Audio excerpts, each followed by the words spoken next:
Hi, this is Earla, Riopel again. This is my continuation of my presentation related to cryptocurrency, and this time I'll be talking about accounting issues related to cryptocurrency.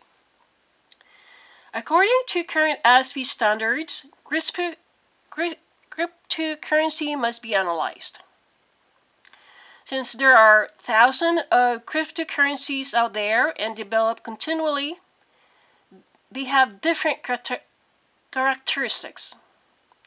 Each type of cryptocurrency must be identified as an asset: cash or cash equivalent, non-cash financial asset, investment, intangible asset, or inventory. So there is no sole policy that is enough for this type of item. In addition, a thorough analysis must be conducted as to the disclosure of cryptocurrency on its financial statements, tax implications, GST, and HST requirement, the usage of cryptocurrency for buying and selling goods used for trading, and other implications to the client's financial statements.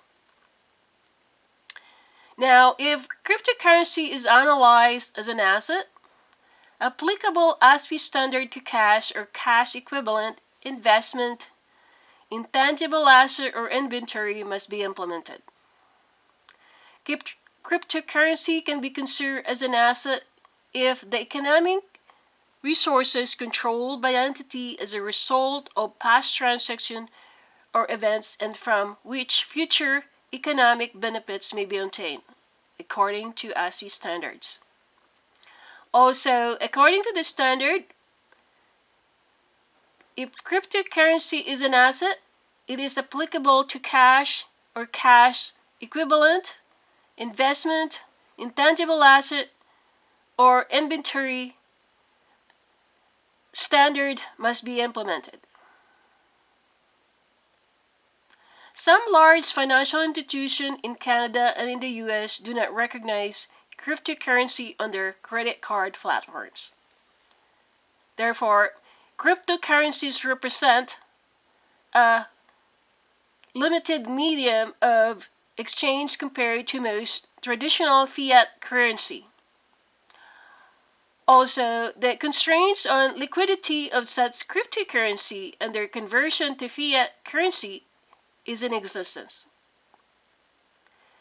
It is not likely at the current time that cryptocurrency qualify to be accounted for cash or cash equivalent. The holder of cryptocurrency generally does not have any such contractual right. Therefore, cryptocurrency do not seem to meet the definition of a cash or of a non-cash financial asset. However, certain contracts for buying or selling cryptocurrencies, forward contracts or options, or other contracts that sell in cash may be met the definition of a derivative and be subject to financial instruments accounting. Now, as to analysis included in the initial and subsequent measurement, including in accounting for an increase and decrease in value of the cryptocurrency, there are no specific rules provided by the government for cryptocurrency. Thus, accounting for property transaction will be applied. Furthermore, cryptocurrency that met the definition of an asset should be analyzed and account accordingly. For held investment, they should be assessed for impairment. Also, if cryptocurrency are identifiable and without physical substance and considered non-monetary, as they do not meet the definition of monetary asset, they should be accounted for as an intangible asset and measured at cost. If cryptocurrency are accounted as inventory, They will be measured at lower of cost and net realizable value, or NRV, under the general inventory model required by ASPE. However, the accounting for commodity broker traders is different. They measure inventories of commodities at fair value less cost to sell. Changes in fair value are recorded in income. So this is the accounting issue that relates to cryptocurrency. Let's see if I have enough room here for talking about the disclosure. Maybe I do. Okay, so this one is something to do about disclosure and tax implication on cryptocurrency. The disclosure requirement is for ASPE standard used for cryptocurrency accounting. This is to provide sufficient information on transactions or events on the client's financial position, operations, and cash flows during the period presented. This disclosure will have relevant description, units, accounting policy, valuation, information, and market risk factors of cryptocurrencies.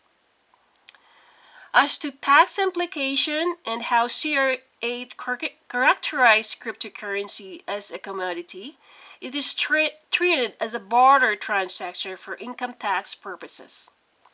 Since cryptocurrency is considered as a taxable item, GST and HST must be collected by the supplier, and the recipient is eligible to claim input tax credit. CRA requires that it should be dealing with arm's length, receiving amount at least equal to the value of whatever is given up in exchange. In addition, the company should sell the goods or services at a price at which the company would normally charge.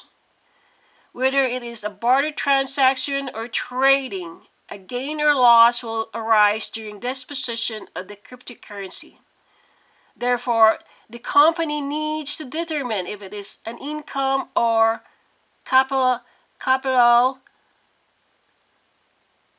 Also, CRA has indicated that since cryptocurrency is considered taxable item, GST and HST must be collected by the supplier, and recipient is eligible to claim input tax credit for the amount accordingly.